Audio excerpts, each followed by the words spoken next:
Hey everyone, it's good to be with you. It is October the 11th. Have you ever had time in your life where it was nonstop demands on you? You had nonstop demands on you, and you were putting out this fire and putting out this fire and meeting this need and meeting this need and going here and doing this and doing that and doing this and doing that. And finally, you feel like you're going to get some downtime, and then all of a sudden, more of that comes. Okay? That's kind of where we find Jesus today. We find him, he's had, over in Matthew 14, which was in either yesterday or 2 days ago reading, he fed the 5,000. Then in Matthew 15, he's having this conversation with the Pharisees and Sadducees about the disciples and whether or not they're holding true to the traditions that they're supposed to be holding through to. He heals the Gentile woman that came to him about her daughter, and he's taking care of that, gotten the demon out of her. And then there were lots of other people. Let's see, at the top of Matthew 15, 29 through 31 is the top of the page where our lesson's right down at the bottom of that page. It says he heals many people. We don't even know how many that he healed. But constantly people are wanting something from Jesus. And he's had full experiences, right? You probably can relate. I can relate to that. And then one day the Pharisees and the Sadducees come to test Jesus. Now, I don't know about you, but this, and this one thing after another, isn't that the test? No. Sometimes that's just working out life. That's just doing the things we're supposed to be doing. And then when we take a breath, then we have this test coming to us. And this isn't the first time that Jesus has been tested and questioned by the Pharisees and the Sadducees. This isn't the first time. This isn't the first time he's experienced testing. Remember, he was tested by the enemy, Satan, back in the spirit led him away. Mark 2, I believe it is, and the other Gospels led him out to the wilderness to be tested by Satan. So he knows all about that. But don't you just know he is so tired of these fake pious people questioning him, and he keeps answering them and telling them who he is and what he is, and they don't believe him. Just so we're on the same page, I think it's important we talk about this. The Pharisee, and today's lesson is Pharisaical and Sadducial teaching and testing, and you'll understand why in just a second. Okay, so a Pharisee is an Arabic term, and it means to separate and divide. Right? Okay, so then you have the Sadducees, and they're a group of the more aristocratic party of the Jews. They've got money and position and power, and they're the high priest. And both of these groups sought out to persecute those who were not obeying the law, because the law of the Mosaic law, and then all the laws that they added to it, they sought out to, they called out those people that weren't living that, because they said they were living it out, but they really weren't. So that's who that's who he's dealing with. They're dealing with people who think they know, but they don't know. We have people in our life like that, right? But I'm not going to go there. I'm going to stick to the topic. But here's the thing. They were always just poking at him, testing him, and questioning him, and just And this was like an inopportune time. He was worn out. He was tired from all these other things going on. Well, I'm putting that on him. I don't know that because Scripture doesn't say he's tired. I'm thinking I would be tired with all of this. We don't know. It doesn't say he's tired. But he had to be just like a gnat around me. Like, get off me, right? But here's the thing. We have an enemy. We don't have a Pharisee and a Sadducee, so to speak, around us. We have an enemy that is very determined and set to separate and divide us from the truth that we know, the truth that we're learning and we're going, okay, is this true? And how do I apply this? And is this right?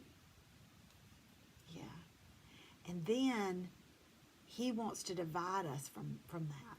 He wants to separate us from the Lord, from the truth that we know, but also he uses like our past to separate us from God. God really can't love you because you had an abortion, or God really can't love you because you had an addiction.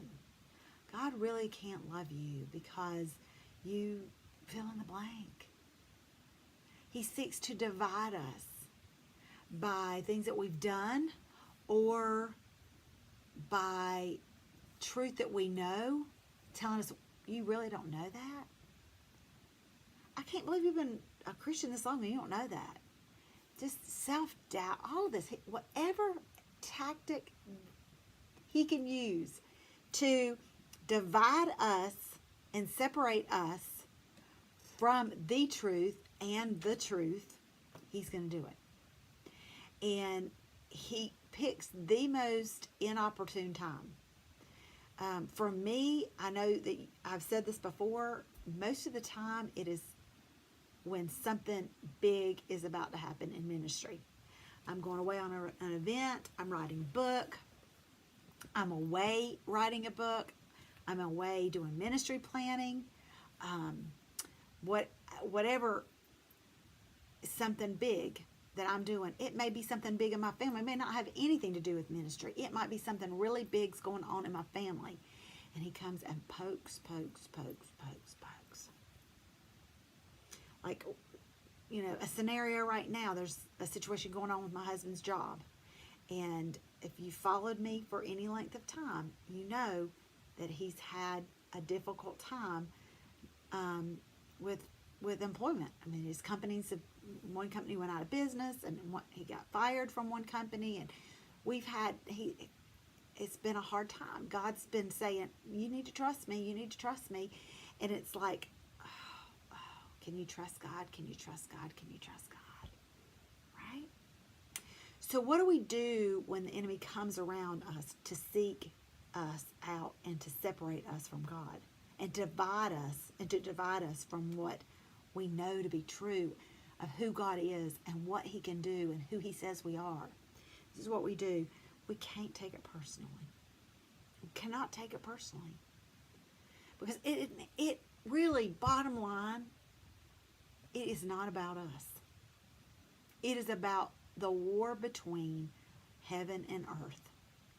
It is about the war between the heavenlies and the not heavenlies. It is about Satan versus God. And it has been since God threw him out of heaven. That's what it's about. And if he can't get to God, can you hear me on this? If he can't get to God, which he cannot get to God unless God permits him to come to heaven and talk to him like he did with Job. But if he can't get to God, and he's not going to return God anyways, if he can't get to God, he's going to get to God's children. Right? When you have a child, or even if it's not your child, someone that's really, really dear to you, or a loved one, but especially talking about the father-child relationship, or parent-child relationship, if you have a child, you can just about say, you can do anything to me, but don't mess with my kid, right? That's what God is. I mean, that's what it's about. He protects us. But he can't get to God, so he's going to try to get to God through us. So don't take it personally. I'm sitting here pointing to you, and I shouldn't be. Sorry about that. And don't take it personally. Secondly, when these tests come, we have to stand firm in our faith.